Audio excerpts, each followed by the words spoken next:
Okay, fine. So last time we were discussing lasso regression, and I gave you one example in terms of the practical aspect of that, like why lasso is actually required, what is the advantage of using, what is the purpose of using, sparsity into the optimizer. So we already saw one of the practical examples of that, which was that the natural images are actually sparse in nature, and we saw it when we plotted the wavelets, when we plotted the DCT coefficients of, that is discrete cosine transform of these natural images, which are actually in spatial domain. So natural images are in spatial domain, and we transformed it into DCT domain and saw that some sparsity.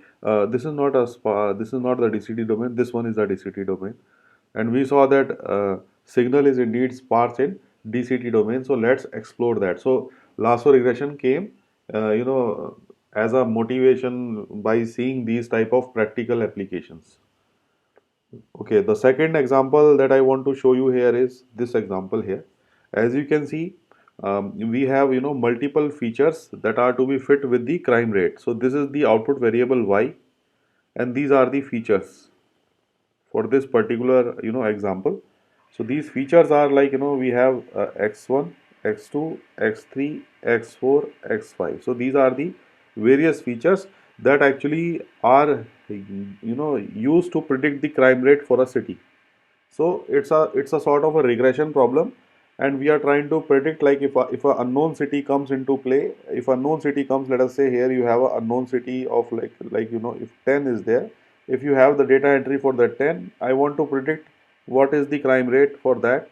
In case we have funding as this funding, HS is something like, maybe 60, not HS maybe 55. So like this, if you have the entries, you want to predict what is the crime rate for that particular city, which is 10 over here, if it is not in this data set. So we can solve this problem using two regressions. One is the L1 regression, as you know, we have already discussed. Another one is the L2, which we have already discussed in our last class.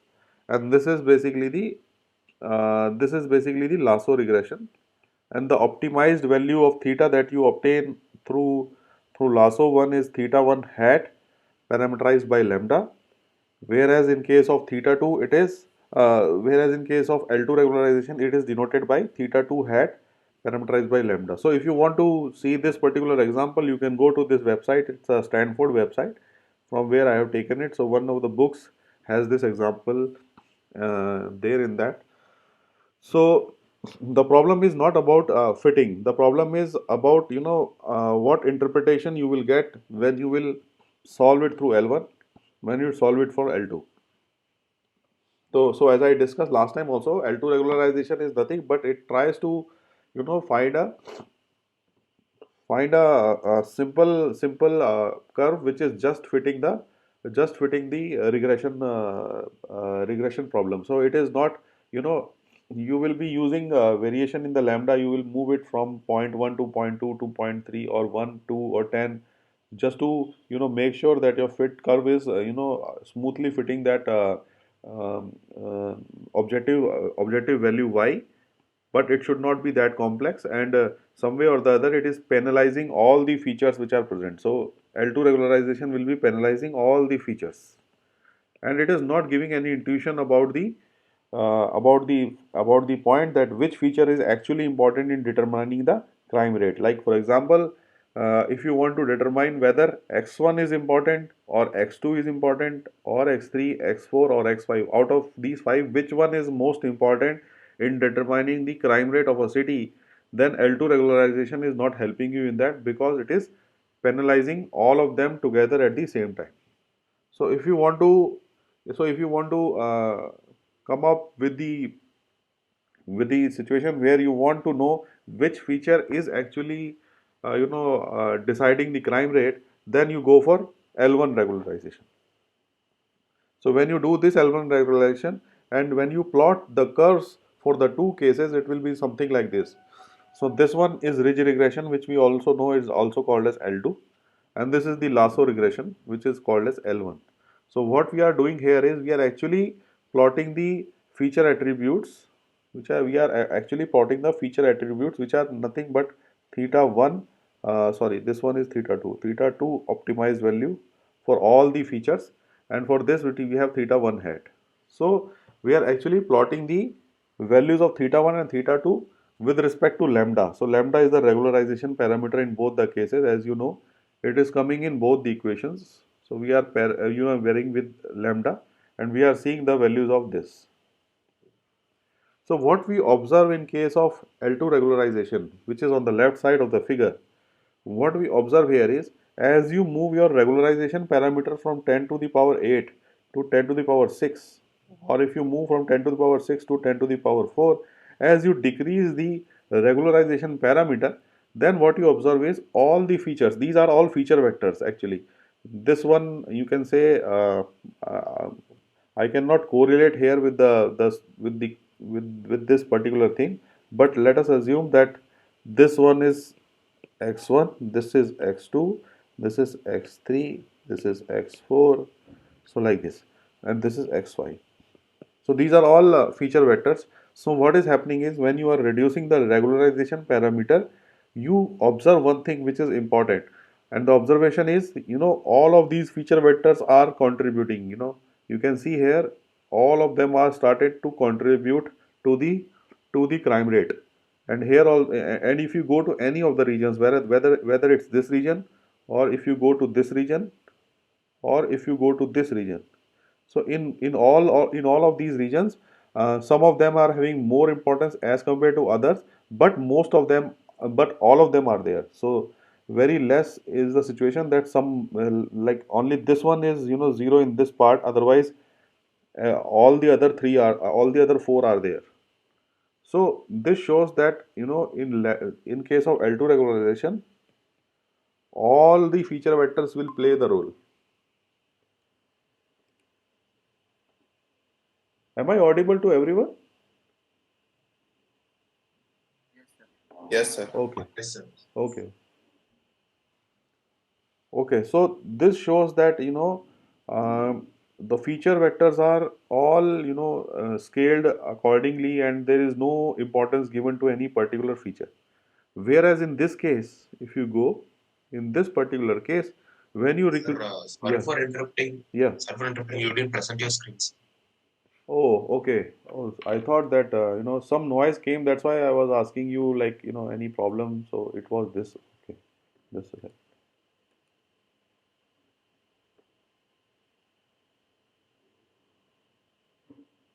Now, are you able to see the screen now?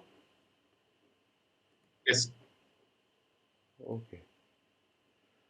So the thing is, in case of L1 regularization, if you go, then what you observe is as you reduce the lambda, that is the regularization parameter, then you observe one important thing, that this particular feature, which is x1, it starts to dominate, and the others are all zero. You can see all of them are zero in this particular area. All of them are zero. But as you go further, as you reduce lambda further, then this particular feature vector starts to play its importance. So the important thing is, as you reduce the lambda, some of the feature vectors, are started to playing the role. But if you restrict your lambda somewhere here, then you can see that x1 is the only feature which is important, and x1 is what? X1 is number of no high. So this is the feature which is the most important feature which detects the crime rate. So this is the important feature. But when you reduce the lambda further, then yellow feature also helps in doing that. So it's a funding. So if you fund something, then obviously that will increase the crime rate. So funding is the second thing that actually creates crime rate in a city. So and when you reduce the lambda further, then this feature vector will start playing the role. So these are important things that you keep into mind. Uh, I'm sorry, this purple one is this high, percentage high, not no high. So this is not the one which is deciding the crime rate. This is the one which is deciding the crime rate. So as you can see now, like as you reduce the lambda, the feature vectors are actually coming, as a dominant feature vectors. Others are mostly zero. So that type of importance can be realized or can be observed if you use lasso regression as the optimizer. So any questions here regarding this particular thing, particular observation? If you have any questions, let me know.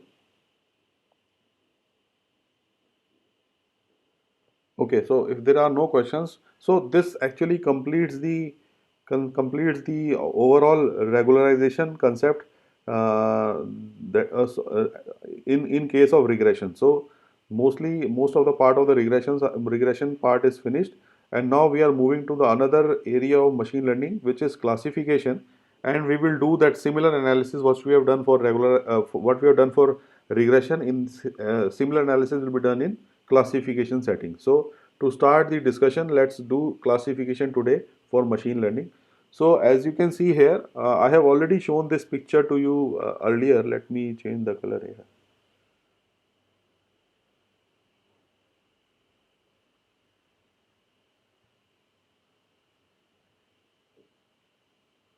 So I have already shown you this picture, which is the famous. This is not a famous one, but it's an example where you are actually detecting whether a person is having a face or not in this particular image.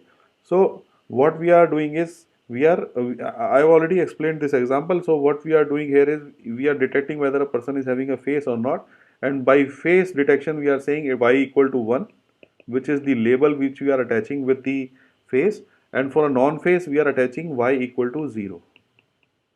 So please note, in case of regression setting, what we were doing is we were having features x1, x2, x3 like this, and we had output y, and this y was actually, it was a continuous variable. So it can be, it can be 1, 2, 3, 1.1, 2.1, 3.1. It can have any range, and feature vectors are here. So it can have any range in case of regression setting. Whereas in case of classification setting, it will not be the case. It will be, it will be like, you have three features, let us say, and the y value that you will predict out will be only two values. One is 0, another one is 1. If it is a two class classification, then you will have only two values, which is either 0 or 1. And if it is a 3 class or 4 class, depending on that, you will have 0, 1, 2, and 3. So note the difference between the classification and the regression setting. That is, in case of y, you have the output variable y in case of regression setting will have continuous values, whereas in case of classification, the output value y will have discrete values, and that discrete values depend upon the number of classes that you have. For two classes, you will have 0 and 1. So that is the one of the difference.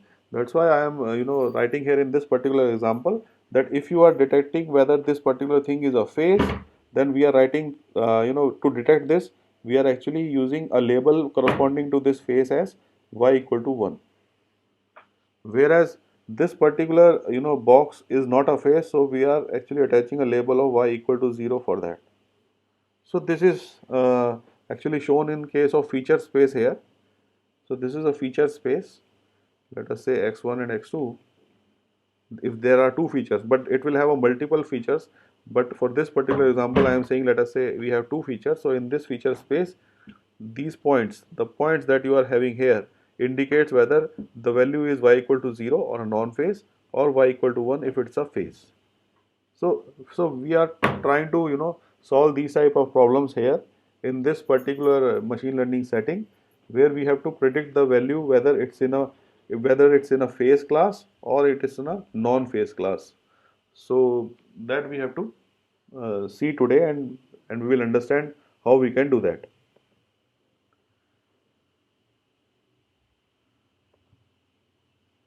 So to initiate the discussion, let us say we have these values which are available here. So, as I told you that the value of y will take only discrete values, which is either it will be 1 or it will be 0. As I told you already, right? In case of regression setting, you had multiple values in between also, but now only two values are there. That is either 1 or 0. and the cross that you have here is actually a face, and the zero that you have here is a non-face.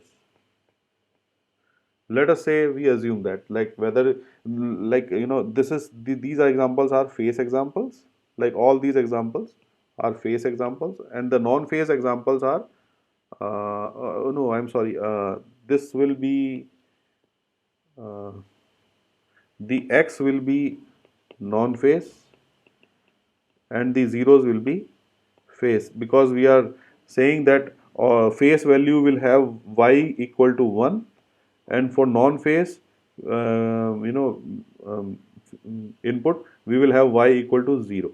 So that's why here you can see all these x has y equal to 0. So all these examples on the x-axis which are shown by cross are non-face, whereas in case of this particular thing, the value of y equal to value is y equal to 1 for all these examples. So these all inputs are of face. So now if we want to solve this problem, can anybody tell me how we can do that? Like, can we use linear regression here to do this problem? Any one of you? No, sir. Why Sir, we cannot do that? what we can do is that we can use linear regression, but then we can again classify, like, if the value of linear regression is more than some threshold, then we should label it as 1 or 0. Yeah, okay.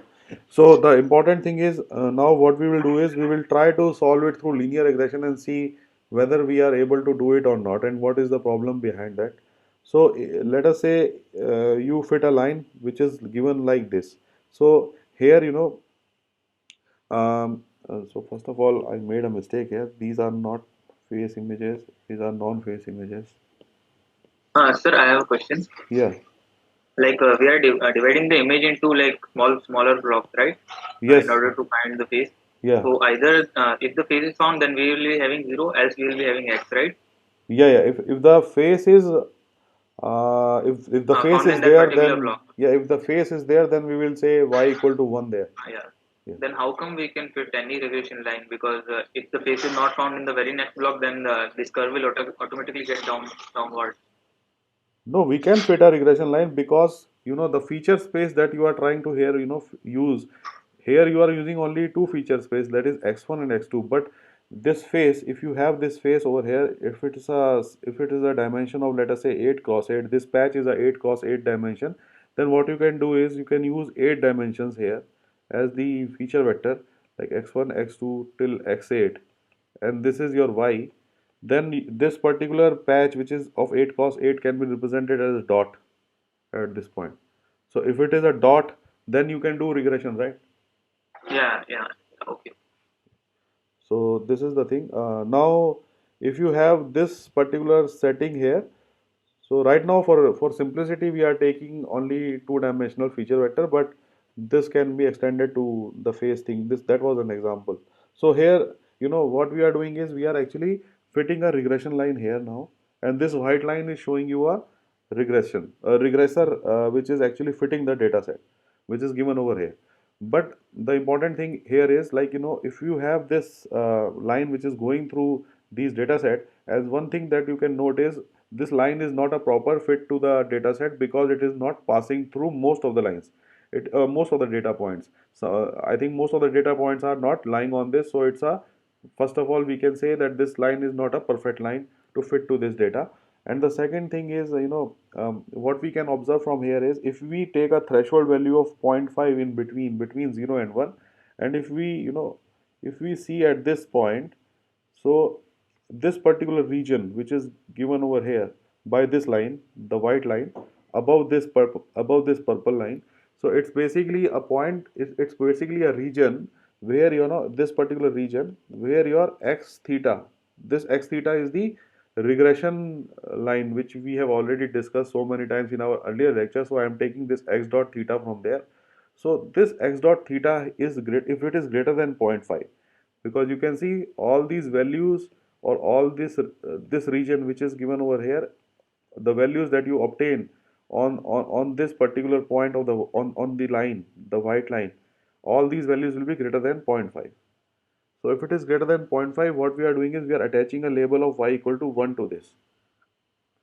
But for all the points which are given over here on this line, which are in this region, for all these values, x dot theta is less than 0.5, and in this situation we are attaching a label of y equal to 0.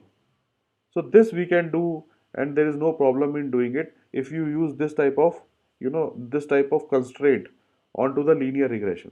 Right now linear regression was a simple line like this, but then you actually compared that value of linear regression output with a value of 0.5, and based on this decision you are saying if the output of the linear regression is greater than 0.5, then you will attach y equal to 1 to it, but if the output of the linear regression is less than 0.5, then you will attach y equal to 0 to it. So based on this rule that you have created, you are creating a uh, classification which is also called as logistic regression. So the classification is also called as logistic regression because first of all you are doing a regression like this, and then you are applying a decision based on whether it's less than 0.5 or greater than 0.5. So this type of thing is logical type of thing. You are doing either something is greater than 0, take it as 1, and less than 0, take it as 1 or take it as 0. So it's a logical decision. So based on these two terms, the classification is also called as logistic regression. So can anyone tell me what is the disadvantage of this approach? Anyone of you? Like if you do like this, something like this, is, is there any disadvantage of using this type of thing? Sir, if there are points in between 0 and 1, we won't be able to classify those. Yeah, yeah. No, Like, no, no. There will be no points in between 0 and 1 because you okay, observe one thing, because the data set we have is like, for each point in that, for every data set, we have only y equal to 0 and 1. There is no 0.1, 0.2 here as a label. So there are no such kind of points in okay. between. So that is not a question in, you know. So, sir, if there are more number of zeros than one, Uh, then the threshold, like a 0.5 threshold, will incorporate more zeros. No, but that is also Uh, that comes in the category of imbalanced data set, but that I think it will not affect this type of situation, because if there are more number of faces than the non number of faces, then also I think it's not a problem in that will not give any drawback to this particular approach. So I'll Sir, yeah. since it supports only 0 and 1, that is phase or non-phase, in case of like half phase block, it won't be able to like give a proper output. No, no, I'll tell you the reason. So let us say you have this particular scenario. Keep this in mind. Now comes the another important point. The another important point which actually shows you where this situation will fail is this one. So now we have, let's take one more data point which is given over here. This is an extra data point, and this extra data point is far away from the cluster, the normal cluster of phase. So let us say this is also a phase, but it is far away from the normal cluster that you have over here. A normal cluster is this cluster which I am telling. This cluster is a normal cluster, but you are actually far away from this. So as you recall, and then when we were using L2 regularization, we saw that the L2 regularization thing has a problem, that if you have some data sets which are outside the normal cluster, the line will tilt towards that. We discussed that last time, that L2 regularization has that drawback, that line will tilt towards uh, towards the outlier which is there. It's not an outlier, but a data set which is quite different or which is quite far from the normal cluster. And similar thing happens with L1 also. It's not that L2 is the only one which will do this aspect. L1 will also move a bit towards the outer side if you incorporate this outlier, but the amount of movement in case of L1 will be less than that of in case of L2. So that is the important thing. So here you can see that this purple line which I am showing over here is basically fitting. It's the old case which we discussed just a slide back. But when you incorporated this particular point, When you incorporated this particular point, your line actually changed from purple to this green one. So it is changed from here to this one, this pink to this line. So it is shifted. Why it is shifted? We have already discussed it. So by incorporating this extra point, the line has shifted from here to here. Now what disadvantage it has? Please note, in case of this pink line here, which is this one, the threshold that you have is this. Okay, so this is the threshold. So if this is the threshold, then you can observe, let me create a dummy line here for this particular case.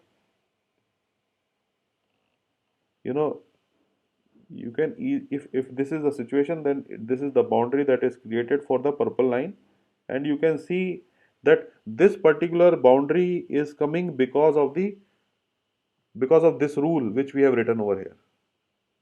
Because of this rule, this boundary is coming. It's not actually shown over here, but because of the mathematical logistic function that we are applying, it is something which is doing like this.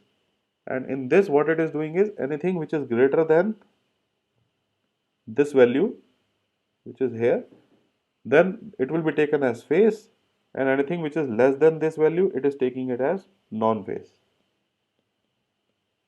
But this is for purple line. But now when your line is changed to green line, now what you see is your uh, your threshold is changed. Now your threshold is different. Now it is, you can see now it is this. This is the new one. And in this case, if it is the new one, now what will be the if you apply logistic on this particular line, it will be like this, like this. So this logistic that you are applying is on the new line. This logistic that you are applying is on the old line. So now you see one thing. In case of the first situation, which is this one, this particular situation, the phase and non-phase was clearly, clearly we were able to distinguish it, that this is a non-phase and this is a phase. We were clearly able to do that because this boundary was here. But now, as the line is shifted because of this outlier, you can see this is the data set. This is the point which is actually a phase, but because the boundary which is distinguishing between the phase and the non-phase is this one now.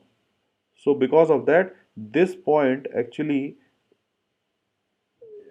because of this point will become non-phase in the logistic regression setting. So this, which is a phase, is now a non-phase. So it's a problem, right? So now, any questions on this explanation? If you have any questions, let me know. Okay, so because your line is shifted because of this data point, you can, there will be a lot of errors which are incurred. So that's why we do not use this type of approach where we are using linear regression followed by this logistic function applied on this linear regression line. We will come back to this point again when we will come after a while. But keep this in mind, that this type of methodology will not work here in case of classification setting. And the methodology that I am saying is fit the line and then apply logistic regression on that. This will not work because, as I have shown you, this is having a drawback. Sir, there's a question. Yeah. Sir, in the second line, can we calculate the threshold again? Like point, it looks like 0.3 or something. No, this is just for my, I made a mistake in drawing it, but it is, normally we take it as 0.5. Okay, okay, okay.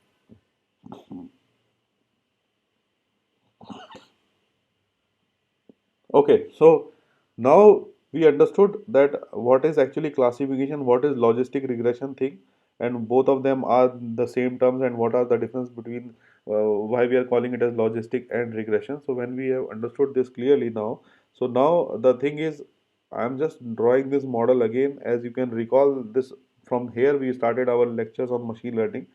So the important thing in case of classification setting now is to define the model M.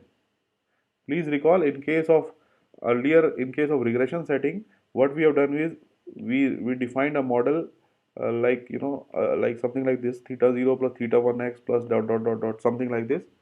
So now in case of classification also we have to come up with this model. So this is very important. So this is basically coming in here in this particular block where you can define a model which helps in predicting the value. And also note that the labels here in this particular classification setting will have two values only, 0 and 1. Earlier in case of regression setting it was having a continuous values from 0 to from anywhere from minus to plus. So there is no bound on that. And the third thing that we will do for classification setting is to see what kind of loss functions we will be using. See, the loss function that we were using in case of regression setting was L1 loss and L2 loss, as you might recall it. We discussed it last time also. So in case of classification setting, we will use that losses also and see what kind of drawbacks it has and what different kind of loss function we can come up with in case of classification setting. We will see that also. And you might be right now knowing that once you have this loss function will help you in determining the optimized parameters, which is theta 0 and theta 1 hat. So all these values of theta are optimized once you define the loss function. That also you know now. So we will take all these points one by one now. So the key observation that you saw from regression model in classification problem is that is this particular problem that we discussed, that is we are regressing and then doing a classification. The key observation that you find here is that y is either 0 or 1. The y is either 0 or 1. But the m theta, the value that is generated by the linear regression line, can be greater than 1 or less than 0. You can see here, this is m theta line, right? This is m theta line, and all the values that you obtain here on this line, the values that you obtain here on this line can be greater than 1 also. This line is going like this, so it can produce the values greater than 1 also, and even negative values also here. So there is no bound on this line. This line can produce any values, and it can be between 0 and 1 also. That's why we are using this logistic function applied on all these points that you are obtaining on this regression line m theta x. So our question is how to restrict the range of m theta x between 0 and 1. That is the line that you are having here m theta x, the points that you are getting over this, how to restrict these values, these points to lie in between, to lie either 0 or 1. So to do that, we have already discussed this, that you have, this is the model, the linear regression model that you have here. Now what you do is you apply a step function to it. So you apply a step function. I think you must be knowing what step function is, but if you do not know it, let me recall that. A step function is denoted by ut. And what is this ut? The value of ut is 1 if t is greater than 0 and 0 if t is less than 0. This is the step function. So you can see this looks like this, where for a value of t less than 0, your values are all 0, but for t greater than 1, your values are all 1. So what you want to do now is to restrict the range, which is actually over here, which is given like from minus infinity to infinity, any value can be taken over here on m theta x. To restrict that range, we are actually applying a step function to it, that is ut to the x theta. So it is something like this, which this rule which we were applying here.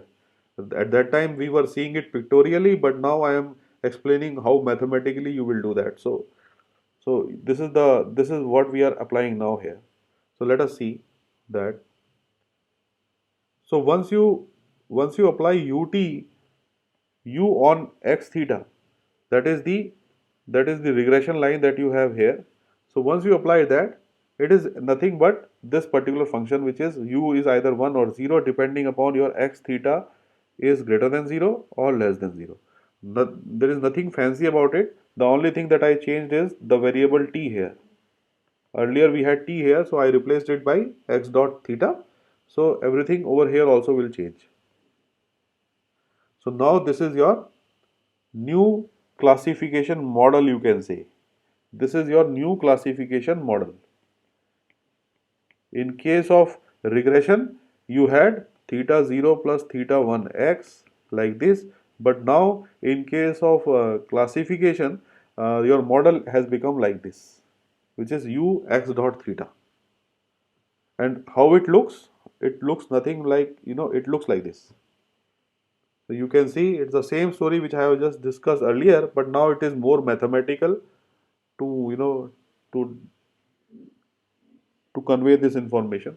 So here you can see the white line is the regression line, and once you applied u of dot you once you applied u on x dot theta, the line that you will obtain is the dotted line which is given over here. And you also can see that x dot theta is actually greater than 0.5 for the region which is given over here as indicated, and x dot theta values which are less than 0.5 is given in the region which is indicated here. So by saying that x dot theta less than 0.5 means the values that is generated by these x dot theta line, if they are less than 0.5, they lie in this region, and the values that are generated by x dot theta over here, that is this region, will have x dot theta greater than 0.5. So actually if you see here, if you see this particular definition of u dot x theta, and if you see this constraint, this constraint actually matches the constraint that we discussed earlier, which is given over here, this one. If you see here, x dot theta greater than 0.5, x dot theta less than 0.5, then we have y equal to 1 or y equal to 0.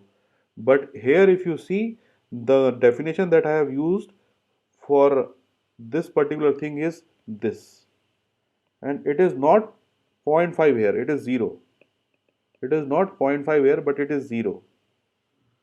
So can anybody explain me why 0.5 is not there? Why 0 is coming now? Any one of you?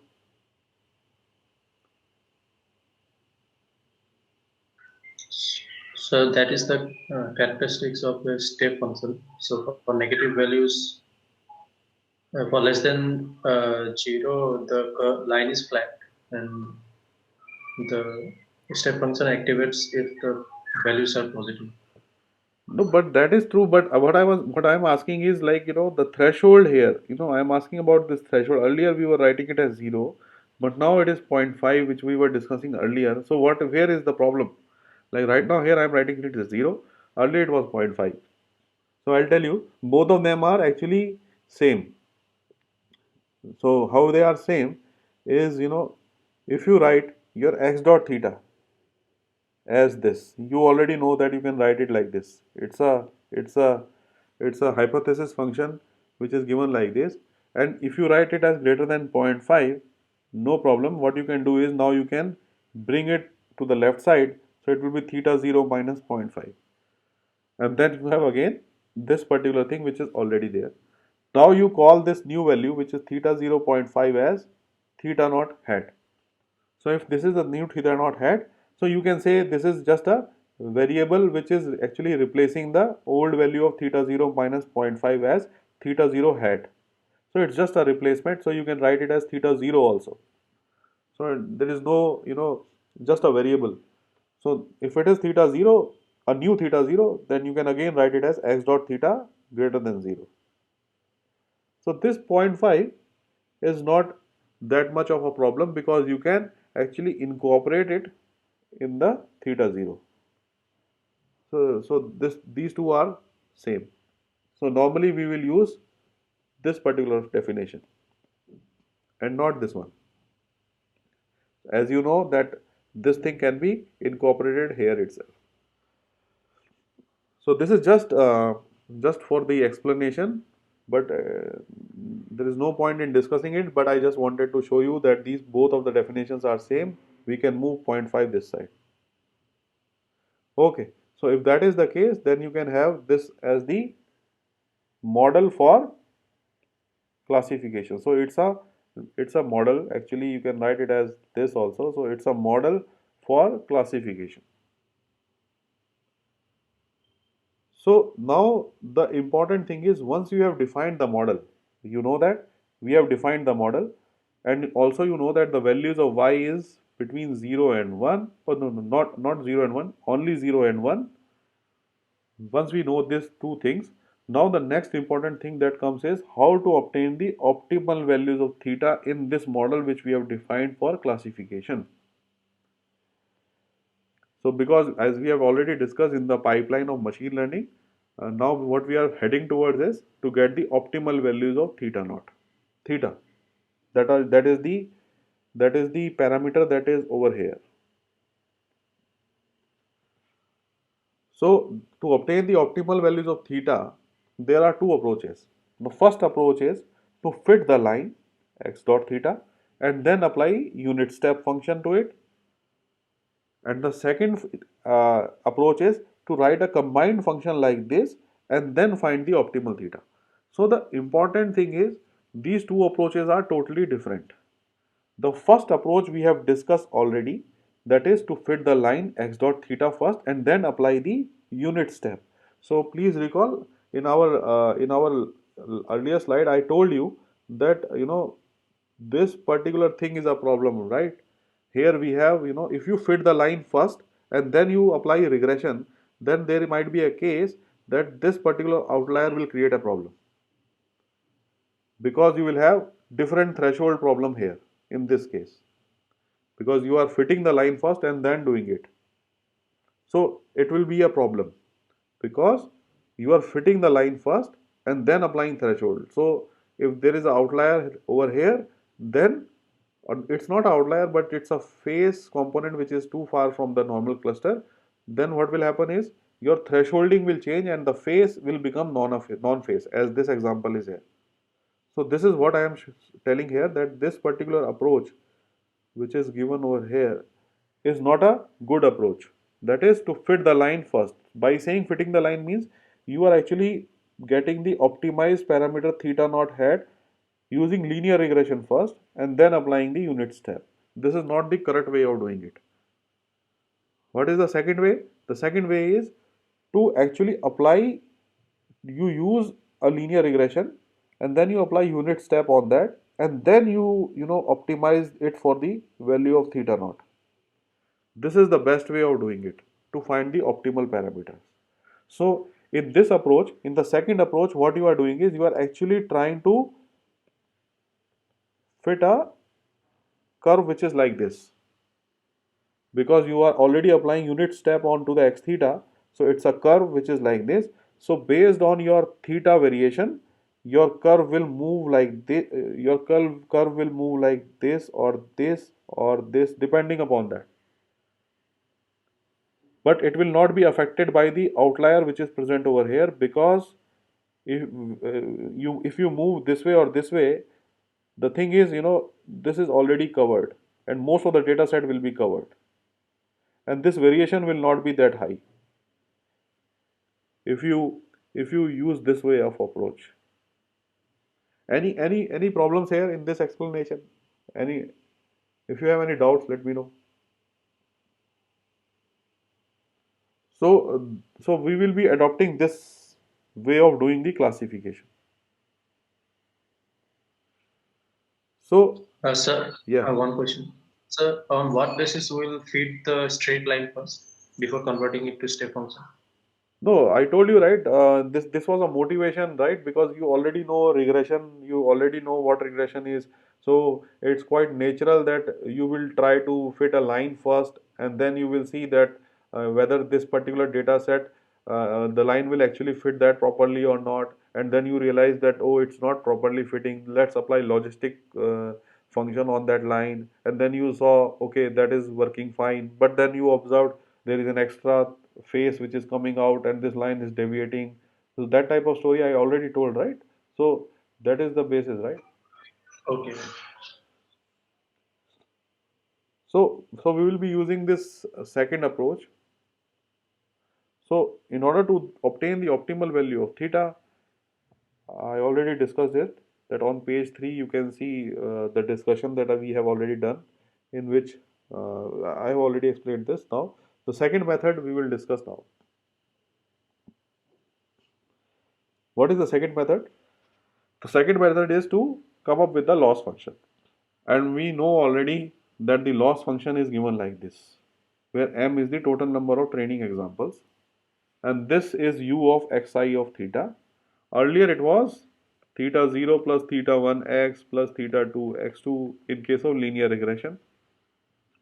But now in case of logistic regression, we have u of x of I of theta, and the values of yi here, the values of yi here will be actually 0 and 1 only, either 0 and 1.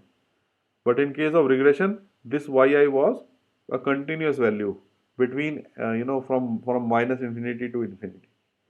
Whereas this particular thing is also different from linear regression setting. So this is the loss function that we have in case of classification problems. So can anybody tell me what is the drawback? Any drawback is there or not in this particular setting? Like if we use this particular thing, then will there be any drawback here?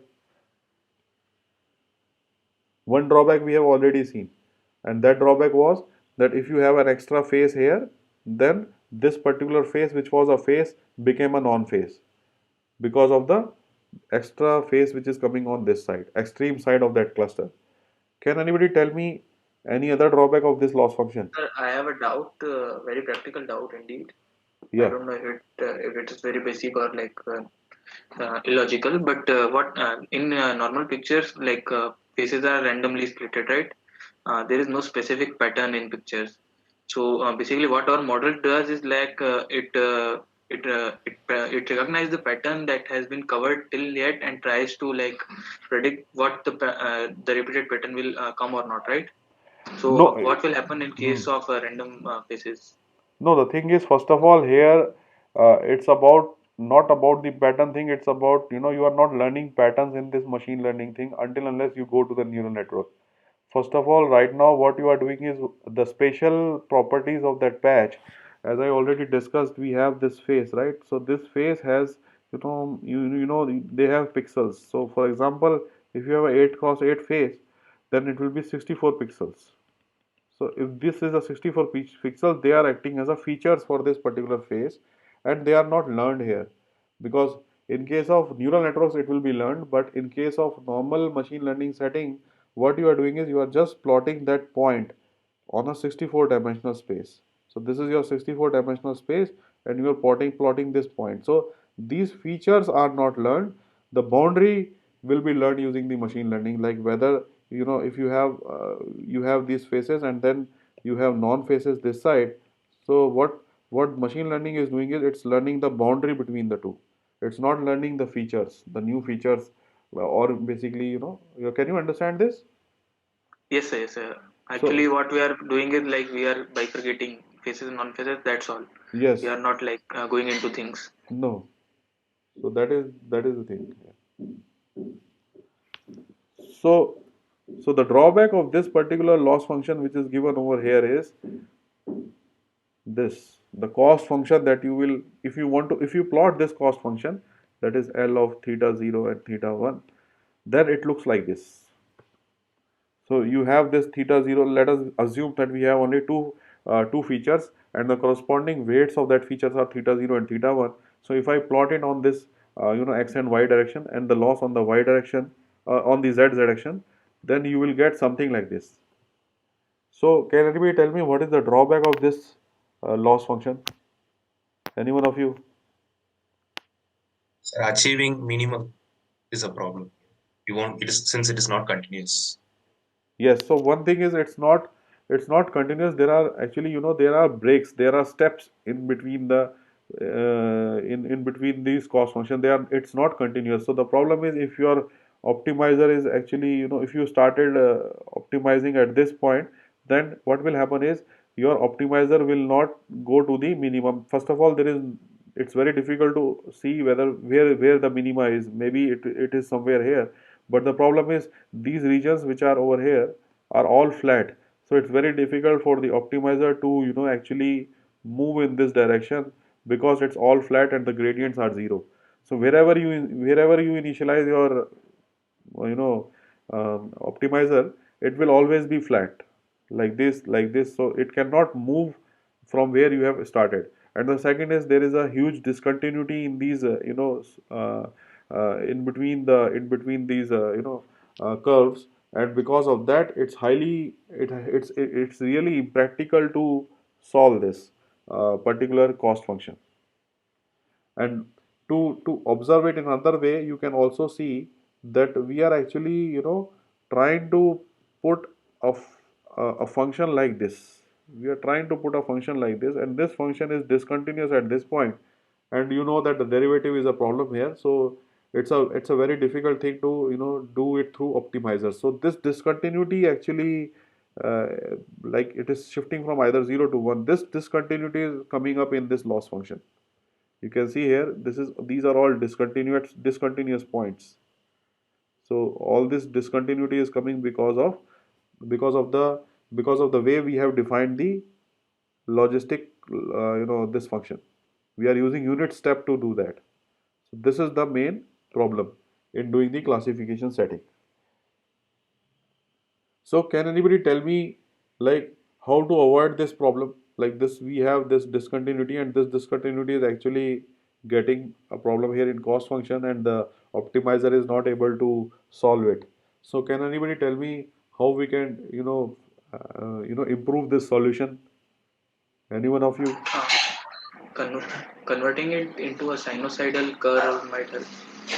Yeah, so what we will do is not sinusoidal converting it into a Like more relaxed curve, like this. If you can do something like this, a relaxed one, which is also, mimicking this unit step, but it's relaxed. It should not be discontinuous at this point. So we will try to do that, and let us see what kind of cost function we will get from that, and whether we can, whether there will be any discontinuity in that cost function, and can we do gradient descent on that to obtain the values of theta.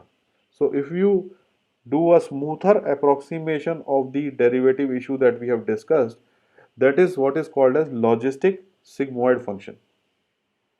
So what is logistic sigmoid function? Logistic sigmoid function looks like this, which is given on the left side. It is denoted by sigma x, and and this is x. So what is this logistic sigmoid function? This sigma x is basically 1 upon 1 plus e to the power minus x. This is the function that we are plotting over here. So this is a smoother approximation of the abrupt function that we discussed before. So this is the abrupt function that we discussed already, right? Which, from where we started our discussion. This is the unit step that we already discussed. So we know that this particular discontinuity is creating a problem. So let's make a smoother version of it. And the smoother version of it is given by sigma of x. This is the smoother version. And now what this particular plot over here is actually showing you that for different values of theta x, we are incorporating a parameter theta x over here. As you know that we have theta 0 plus theta 1 x type of thing in our linear regression. So that theta is over here. So you can see, as you increase the value of theta from 1 to 2 to 10, as you keep on increasing the value of theta, you are actually coming back to the original unit step function. But if you reduce the values of theta, then you are actually making a smoother approximation of that. And the derivatives are all, you can get the derivatives, because this particular function is differentiable. So now what we will do is, we will actually avoid this derivative issue which we saw in the unit step by creating a logistic sigmoid function for that. So So this is your model x dot theta from regression, and now what you are doing is you are writing sigma of x is replaced by x dot theta, and then this is the function, that is 1 upon 1 plus e to the power minus x dot theta. So instead of which was x earlier, I have replaced it by x dot theta, because now you are applying sigma on the regression points or the regression. Earlier we were applying u on x theta, and this u was having a problem of derivatives. We cannot calculate derivative at the discontinuous point, so let us replace u by sigma. So this is what is given over here. I can also denote it as m theta superscript s, just to indicate that it's a sigmoidal model. That is the model of sigmoidal, using sigmoidal, a classification model. Also you can write it as this, that is sigma x of x dot of theta. So how will it look like, this particular sigmoidal thing? It will look like this, as you can see over here. Earlier you also know the unit step was, it was quite abrupt, but now that abruptness is gone, and it has been taken over by this m theta superscript s, which is the classification model.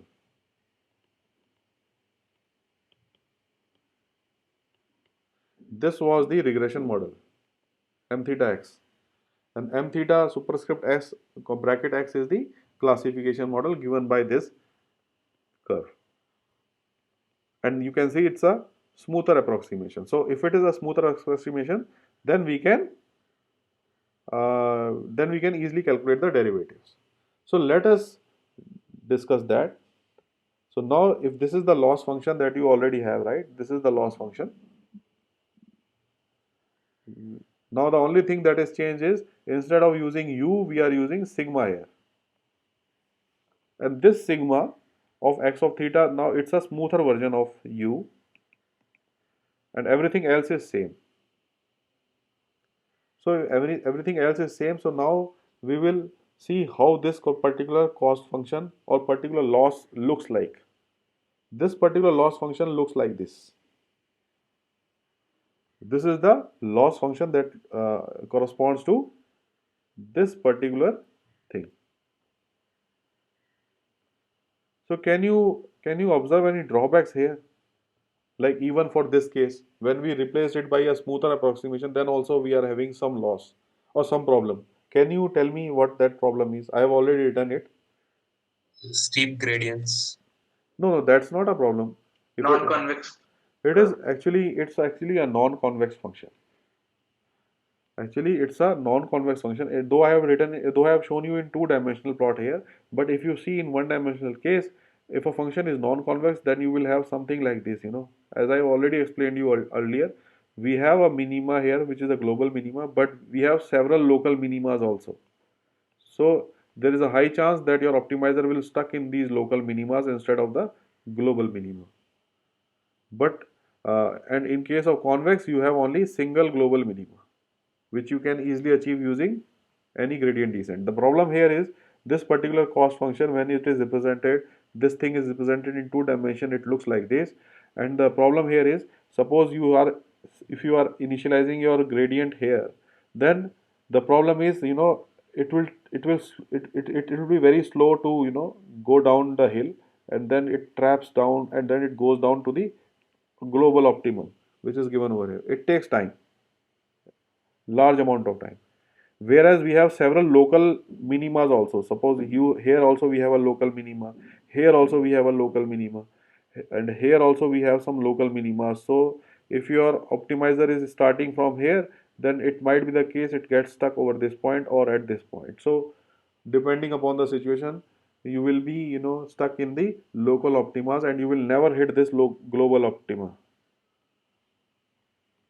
And the important thing is, this particular non-convex function which is given over here still is solvable. Still it is solvable. Please note, it is still solvable using normalized gradient descent. This is another variant of gradient descent which I am not discussing, but this is, if you want, you can look into that. we have discussed two gradient descents. One is the normal one, and then we discussed the proximal gradient descent. There is another one which is normalized gradient descent, which actually overcomes this problem of flat regions. Some way or the other. Not exactly it will be able to solve it, but if the convex function is slightly flat, then this normalized gradient descent can help us in getting to the sum of the local or the local optimas, not the global optima. That is the thing. We can solve it through normalized gradient descent, but global optimum will not be achieved because it's a non-convex function. This is again showing you the results. So this is your face images. These are non-face images, and you can see I am using normalized gradient descent, and now you can see how your function actually you know started from here, and then it gets gradually going down down down and reaching the minima. This is the minimum point. So at this point corresponds to this particular curve which is fitted over here. So any questions here regarding this discussion that we have discussed? Sir, in the loss function, Yes. since we have transformed our values to sigmoid function using sigmoid function, Yes. and then sir, shouldn't we also transform our the ground truth values No, because the why? scale will be No, the different? thing is, see, one thing is important here. Again, you are confusing. The yi is already in between 0 and 1. They are already Okay, 0 and 1. The okay, problem is this xi theta is having any range. So the range of xi theta is from minus, let us say minus 10 to plus 10 or any value. But once you apply sigmoid on this minus 10 to 10, then this sigmoid what it will do, if you have you have values like just let me do that. If this is the linear regression line that you are having, so whatever value that is less than 0, the sigmoid will make it 0, and whatever values are greater than zero point 0.5 will also be, till this point it will all make it 0, and then whatever is greater than x dot theta greater than zero point 0.5, which will be all moved to 1. So it is all scaled in between 0 and 1, but this is already 0 and 1, so there is no scaling is taken here care by this sigma. okay, sir. Any other question? So if you do not have any questions, then in the next class, what we will do is we will discuss further that how to overcome this problem of non-convexity, which we were discussing. So we already know that we replaced u to sigma, and then also we saw that sigma is actually having a problem. It's still a non-convex function, and it's very difficult to optimize. And one important thing that I want to show here is I forgot this slide. It's basically interpretation of the model this. So interpretation of this is actually, like for example, if your sigma x dot theta gives you a value of zero point 0.7, let us say, if your sigma x dot theta can give you a value between 0.7, that what it means is actually it is giving you a probability that y is equal to 1 given x parameterized by theta as zero point 0.7. So please note this, it's very important, because sigma value is ranging from 0 to 1. Your hypothesis function can give any value between 0 and 1. So the value that it generates, what we do is we interpret it as we interpret it as y equal to 1. We will say that this particular hypothesis is giving a class of y equal to 1, that is it is giving 70% chance that it's a face. So we will by default will assume that whatever value sigma will generate, it's for face, and for non-face it will be 1 minus 0.7, so it will be 30%. So in terms of probabilistically, you will assume that whatever value sigma generates is for y equal to 1. So whether it's a case of face versus non-face, or whether it's a case of cancer versus non-cancer, so if the value is 0.7 means the person is having 70% chance of having cancer. because you assume that cancer class is y equal to 1. So this also has to be kept in mind. That is the probabilistic interpretation of the output which comes out of sigma x dot theta. So any other question? So if you have no questions, then we will in the next class see how we can circumvent this problem of non-convexity and what different type of loss function which we can come up with using the in case of classification. Okay. Thank you so much for attending the class. Thank you, sir.